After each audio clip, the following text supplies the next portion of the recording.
प्यारे बच्चों, आज के क्लास में हम लोग पढ़ने वाले हैं क्लास 12th हिंदी का 40 मोस्ट वीवीआई ऑब्जेक्टिव क्वेश्चन। ये सारे प्रश्न आपके बोर्ड परीक्षा के लिए काफी ज्यादा इंपॉर्टेंट है, तो आज के क्लास को आप सभी ध्यान से देखिएगा और इन सारे प्रश्न को आप अच्छे से याद कर लीजिएगा। ओके, चलिए क्लास को स्टार्ट करते हैं और आप सभी हमारे साथ चैट सेक्शन और कमेंट सेक्शन में आंसर लगाते चलिएगा, जिससे कि ये सारे प्रश्न आपको अच्छे से क्लास में ही याद हो जाए। ओके, चलिए देखिए, पहला नंबर सवाल आपके सामने, आप लगाते चलो आंसर कि हिंदी का समन्वयवादी कवि किसे माना जाता है। अब बताएंगे आप सभी कि हिंदी साहित्य का समन्वयवादी कवि किसे माना जाता है, तुलसीदास को, जयसी को, मीराबाई को या फिर सूरदास को। तो मैं बता दूं, हिंदी का समन्वयवादी कवि माना जाता है तुलसीदास को। तो option number A is the correct answer, याद कर लो आप सभी। ओके, चलिए दूसरा नंबर सवाल देखिए आपके सामने है, आप लगाते चलो आंसर और अच्छे से याद भी करते चलो। देखिए, हंसते हुए मेरा अकेलापन यह क्या है।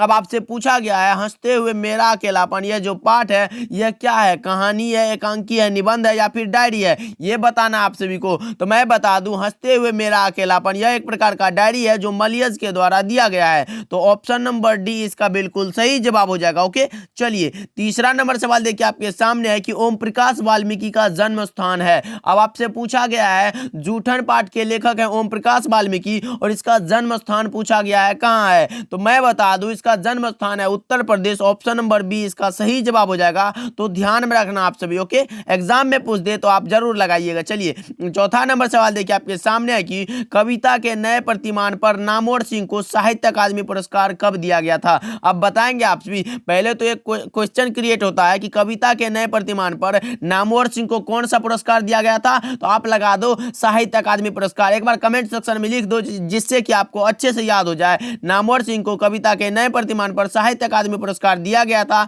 कब, ये बताना आप सभी को। तो 1971 ईस्वी में। कब, 1971 ईस्वी में। तो ऑप्शन नंबर ए इसका बिल्कुल सही जवाब हो जाएगा। ओके, चलिए पांचवा नंबर सवाल देखते हैं क्या कह रहा है कि मोहन राकेश का निधन कब हुआ था। सिपाही की मां एकांकी के एकांकीकार का नाम है मोहन राकेश और इसका निधन पूछा गया है, मृत्यु पूछा गया है, कब हुआ था आपको बताना है। तो मैं बता दूं, इनका मृत्यु हुआ था 3 दिसंबर 1972 ईस्वी, यानी ऑप्शन नंबर ए इसका बिल्कुल सही जवाब हो जाएगा। तो ध्यान में रखना आप सभी और याद कर लो। ओके, चलिए 6 नंबर सवाल देखिए आपके सामने है कि एडिशन के अनुसार असल बातचीत कितने लोगों के बीच हो सकती है। अब बताएंगे आप सभी कि एडिशन जी ने कहा था कि असल बातचीत सिर्फ कितने लोगों के बीच हो सकती है, तो आप लगा लो 2 व्यक्तियों के बीच हो सकती है, यानी ऑप्शन नंबर ए इसका बिल्कुल सही जवाब हो जाएगा। असल बातचीत सिर्फ 2 व्यक्तियों के बीच हो सकती है, ये कहा था एडिशन साहब ने। ओके, तो ऑप्शन नंबर ए लगा लो, बिल्कुल सही जवाब हो जाएगा। ओके, चलिए 7 नंबर सवाल देखिए आपके सामने कि बालकृष्ण भट्ट किस काल के रचनाकार है। अब बताएंगे आप सभी कि बालकृष्ण भट्ट जी किस काल के रचनाकार हैं। बालकृष्ण भट्ट बातचीत शीर्षक निबंध के निबंधकार का नाम है बालकृष्ण भट्ट और यह आधुनिक काल के कवि हैं। तो ऑप्शन नंबर डी इसका बिल्कुल सही जवाब हो जाएगा।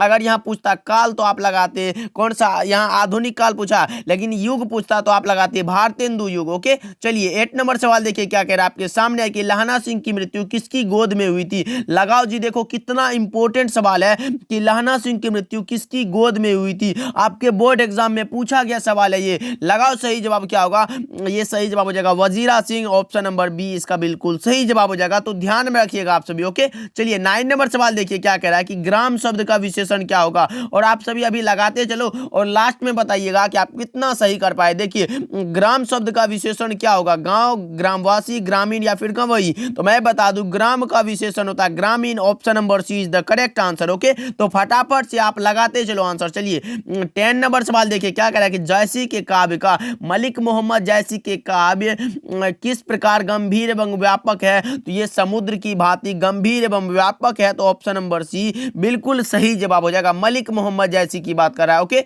चलिए 11 नंबर सवाल देखिए क्या कह रहा है कि नकलची शब्द में प्रत्यय है। नकलची शब्द में कौन सा प्रत्यय है भाई, नकल प्लस ची, कौन सा, ऑप्शन डी लगा लो जी, बिल्कुल परफेक्ट जवाब हो जाएगा, तो ध्यान में रखना। ओके, चलिए 12 नंबर सवाल देखिए क्या कह रहा है कि चरण कमल में कौन सा समास है भाई। चरण कमल, कमल के समान चरण है भाई, कौन सा समास होगा। लगाओ सही जवाब, 12 का सही जवाब क्या होगा, कर्मधारय, बहुव्रीहि, तत्पुरुष या फिर अव्ययी भाव। आप लगाओगे क्या, कर्मधारय। ऑप्शन नंबर ए इसका बिल्कुल सही जवाब हो जाएगा सर, लगा दो। ओके, चलिए 13 नंबर सवाल देखिए क्या कह रहा है कि लहरों के राजहंस किसकी रचना है।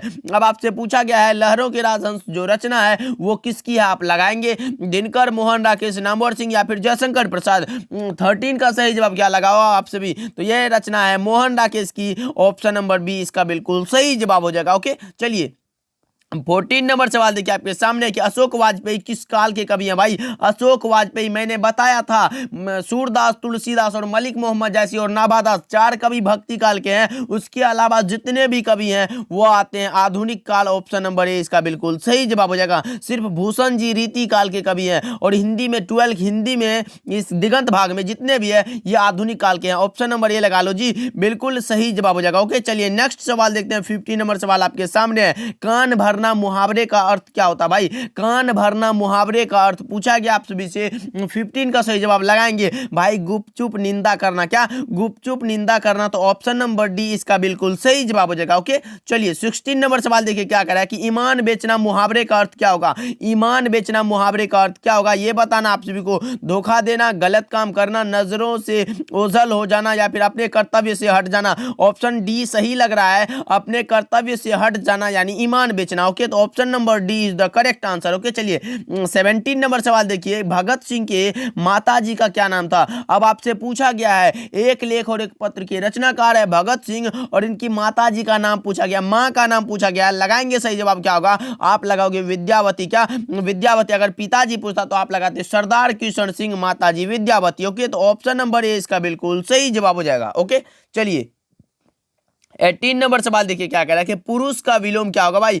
पुरुष का विलोम पूछा गया भाई, पुरुष का क्या होगा, स्त्री हो जाएगा, ऑप्शन नंबर ए लगा लो जी, बिल्कुल सही जवाब हो जाएगा। चलिए नेक्स्ट सवाल की ओर बढ़ते हैं। 19 नंबर सवाल क्या कह रहा है देखिए, गुण शब्द का विलोम क्या होगा। गुण का विलोम यानी उल्टा पूछा गया भाई, गुण है तो दोष भी होगा यानी option number C right answer हो जाएगा। तो अच्छे से ध्यान में रखना आप सभी कि गुण शब्द का विलोम यानी उल्टा दोष हो जाएगा। चलिए 20 नंबर सवाल देखिए आपके सामने कि फलित शब्द में कौन सा उपसर्ग प्रत्यय है। आपसे पूछा गया फलित शब्द में कौन सा प्रत्यय होगा, फल प्लस इत, कौन सा, ऑप्शन बी लगा लो जी, option number B is the correct answer. ध्यान में रखना आप सभी, बोर्ड परीक्षा में आ जाए तो आप छोड़ना मत, एकदम से तहलका मचा देना। देखिए उपस्थिति शब्द में उपसर्ग पूछा गया भाई, उपसर्ग शब्द के पहले उपस्थिति कौन सा, उप प्लस स्थिति कौन सा, option C is the correct answer. तो ध्यान में रखना आप सभी। चलिए नेक्स्ट सवाल की ओर बढ़ते हैं। 22 नंबर सवाल क्या कह रहा है कि जयप्रकाश नारायण की पत्नी का क्या नाम था। जयप्रकाश नारायण, लोकनायक जयप्रकाश नारायण की पत्नी का नाम पूछा गया भाई,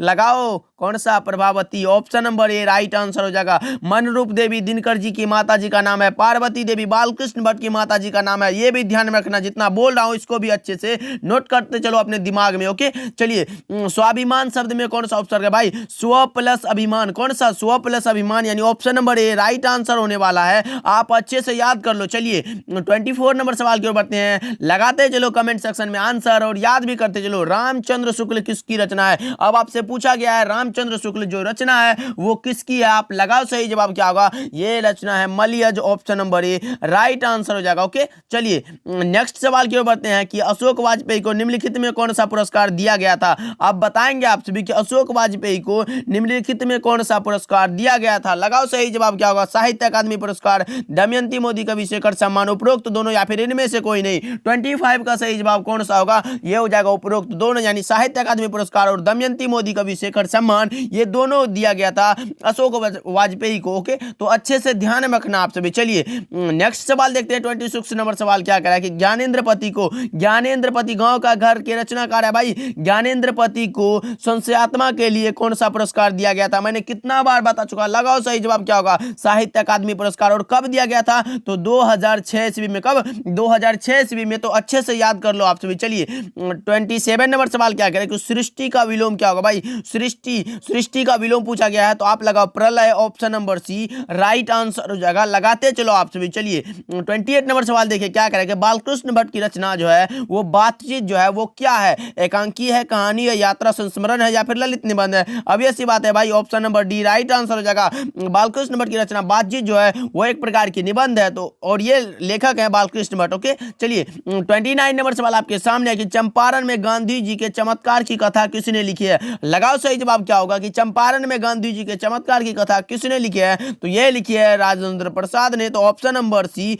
राइट आंसर हो जाएगा। ओके, चलिए 30 नंबर सवाल की ओर बढ़ते हैं कि कृत्रिम शब्द का विलोम क्या होगा। कृत्रिम का विलोम क्या होगा भाई, सिंथेटिक का कौन सा, नेचुरल हो जाएगा। Option number B right answer हो जाएगा, प्राकृत हो जाएगा। ओके, चलिए 31 नंबर सवाल की ओर बढ़ते हैं कि ज्ञानेंद्रपति की मां का क्या नाम था भाई। माता जी का नाम पूछा गया, ज्ञानेंद्रपति की माता जी का नाम पूछा गया। 31 का सही जवाब लगाओ, ये सरला देवी। क्या सरला देवी, तो option number A right answer हो जाएगा। ध्यान में रखिएगा आप सभी।